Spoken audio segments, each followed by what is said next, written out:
Welcome to my YouTube channel. Parvati अपने तप को पूर्ण होते देख घर लौट आई और अपने माता पिता से सारा वृत्तांत कर सुनाया।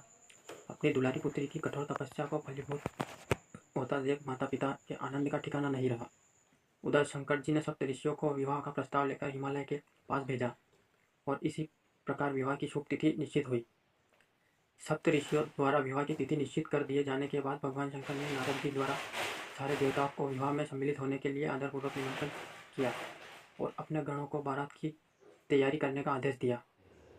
उनके इस आदेश से अत्यंत प्रसन्न होकर गणेश शंखकर्ण केक राक्ष विकृत विशाख विकृतानंद धुंधुभ कपाल कुंडक काकपादोदर मदिपिंग प्रथम वीरभद्र आदि गणों के अध्यक्ष अपने अपने गणों को साथ लेकर चल पड़े। नंदी क्षेत्रपाल भैरव आदि गणराज भी कोटि कोटि गणों के साथ निकल पड़े। ये सभी 3 नेत्रों वाले थे। सबके मस्तक पर चंद्रमा और गले में नीले चिन्ह थे। सभी ने रुद्राक्ष के आभूषण पहन रखे थे। सभी के शरीर पर उत्तम भस्मी हुई थी।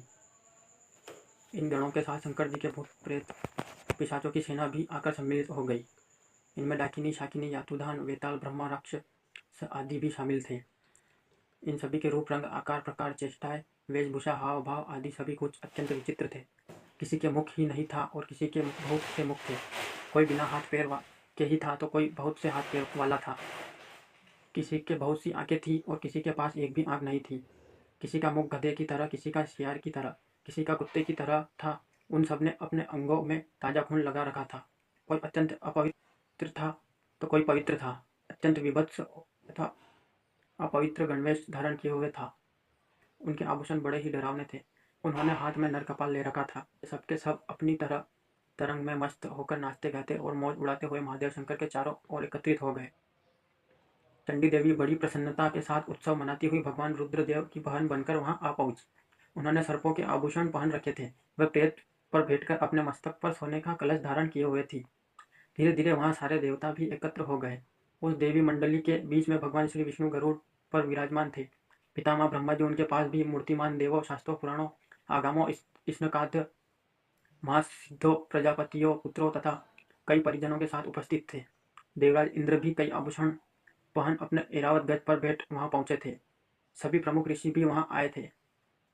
तंबुरु नारद हाहा और हो आदि श्रेष्ठ गंधर्व तथा किन्नर भी शिव जी की बारात की शोभा बढ़ाने के लिए वहां पहुंच गए थे। इनके साथ ही सभी जगन्माताएं देवकन्याएं देवियां तथा पवित्र देवांगनाएं भी वहां आई थी। इन सभी के वहां मिलने के बाद भगवान शंकर अपने स्फटिक जैसे उज्ज्वल सुंदर वृषभ पर सवार हुए दूल्हे के वेश में शिव जी की शोभा निराली ही छटक रही थी। इस दिव्य और विचित्र बारात के प्रस्थान के समय डमरू की डमडम शंखों के गंभीर नाद ऋषि महर्षियों के मंत्रोच्चार यक्षों किन्नरों गंधर्वों के सरस गायन देवांगनाओं के मनमोहक नृत्य और मंगल गीतों की गूंज से तीनों लोग परिव्याप्त हो उठे। उधर हिमालय ने विवाह के लिए बड़ी धूमधाम से तैयारी की और शुभ लग्न में शिव जी की बारात हिमालय के द्वार पर आ गई। पहले तो शिव जी का विकट रूप था। उनकी भूत प्रेतों की सेना को देख मैना बहुत डर गई और उन्हें अपनी कन्या का प्राण ग्रहण कराने में आनाकानी करने लगी। पीछे से जब उन्होंने शंकर जी का करोड़ों कामदेवों को जलाने वाला 16 वर्ष की अवस्था का परम लावण्य रूप देखा तो वे ध्येय गेय की सुध भूल गई और शंकर पर अपनी कन्या के साथ साथ अपनी आत्मा को भी न्यौछावर कर दिया। हर गौरी का विवाह आनंद पूर्वक संपन्न हुआ। हिमालय ने कन्यादान किया। विष्णु भगवान तथा अन्य देव और देव रमणियों ने नाना प्रकार के उपहार भेंट किए। ब्रह्मा जी ने वेदोक्त रीति से विवाह करवाया। सब लोग अमित उत्साह से भरे अपने अपने स्थानों को लौट गए। वीडियो अगर जरा सी भी अच्छी लगी हो तो वीडियो को लाइक करें, शेयर करें और कमेंट करें और चैनल को सब्सक्राइब जरूर करें।